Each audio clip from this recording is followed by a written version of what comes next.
Então, a gente, fazendo o resumo da semana aí, né, isso é a continuidade de um movimento muito interessante, global, e que pode ser muito favorecido pelo cenário interno do brasileiro, que realmente é o cenário base, né? Então, a gente teve o Vespa batendo novas máximas, com alta de 2% na semana, e S&P se recuperando também, subindo também 1,07 ali, S&P que vem realmente dando uma lateralizada, IFIX subindo 0,84, DI 35 arrefecendo um pouquinho, né, caindo um pouquinho os juros longos brasileiros, e o dólar caindo bem a 5,17, e os juros norte-americanos mais longos subindo um pouquinho também, tá? Mas eu queria trazer uma perspectiva, isso é mais de curto prazo, é óbvio, né? Mas eu queria trazer uma perspectiva interessante aqui, e é muito interessante para a gente casar para o Brasil, tá? O quanto que o Brasil, a gente sabe o quanto que o dólar interfere nos níveis de preços brasileiros, principalmente na política monetária, né? Então, quando a gente pode ter uma reversão, uma continuidade de processo, está muito ligado à precificação do dólar globalmente, né? Então, eu trouxe aqui um gráfico que mostra as taxas de juros longas dos Estados Unidos, de 10 anos, né, as Treasuries de 10 anos dos Estados Unidos, como ela veio desde ali 2001, mais ou menos, o que aconteceu, e aqui do lado, o DXY desde 2015, tá? Então, em 2015, a gente lembra que a gente teve um momento de crise no Brasil, e olha como ele foi corroborado por uma alta significativa do dólar. Então, a gente teve essa precificação muito alta do preço do dólar em 2015 e continuou relativamente alto por um período muito relativamente grande, né? Depois a gente teve o período de reforma do Brasil, passou aqui por um período mais de lateralização, mas olha que na pandemia o dólar subiu de novo, né?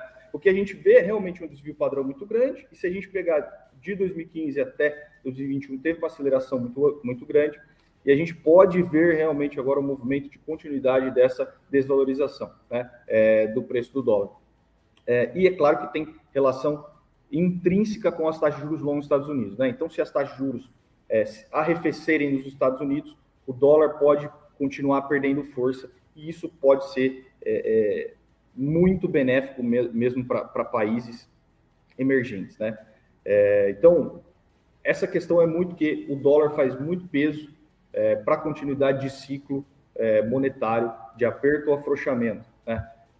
Aqui, a agenda da semana, a gente vai ter uma agenda um pouco cheia, né? Já saiu o Boletim Focus, e o que foi interessante é o que a gente tem. Uma diminuição, né, na expectativa de IPCA para o final do ano, então a gente já está com uma expectativa de 3,91, uma queda também na expectativa de câmbio, câmbio a 5,45 no final do ano, e aqui a gente está abaixo, né? E uma queda também na expectativa da Selic. Então, se a gente já tem 12,13 de expectativa para o final de 2026, e o que é interessante é que há uma continuidade desse processo, né? Então, se a gente conseguir realmente continuar com uma política expansionista, a gente deve chegar ali em 2027 já está próximo dos 10%. Então, uma queda grande das taxas de juros, né? Isso é assim, muito benéfico mesmo, né? Então, a gente tem ali confiança do consumidor do Brasil também, discurso de um componente do Fed, e definição da taxa preferencial de empréstimo da China, né? Que também é importante sempre ficar de olho. Terça-feira, o que é interessante trazer aqui para o Brasil? Investimento externo direto e transação corrente, é muito impactado ali pela balança comercial, né? Investimento externo direto e da transação corrente a balança comercial. Relatório de ADP dos Estados Unidos, relação a emprego nos Estados Unidos, confiança do consumidor de lá também.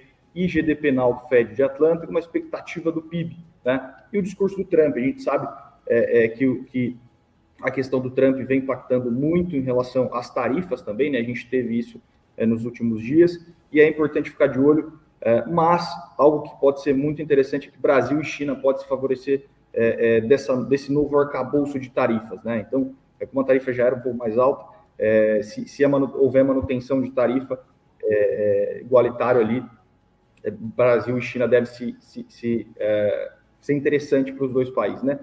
Quarta-feira a gente tem IPC na zona do euro, estoque de petróleo é interessante analisar, muito por conta desses conflitos de petróleo, né? E o petróleo pode trazer uma precificação negativa na inflação, que pode impactar direto nas taxas de juros, mas vamos ficar de olho que ainda não é no cenário base, né? É interessante ir olhar. Então, o estoque de petróleo passa a ser importante também olhar, tá? Sexta-feira, ali, quinta-feira, tem alguns dados também, principalmente dados do seguro-desemprego dos Estados Unidos, é interessante ficar de olho.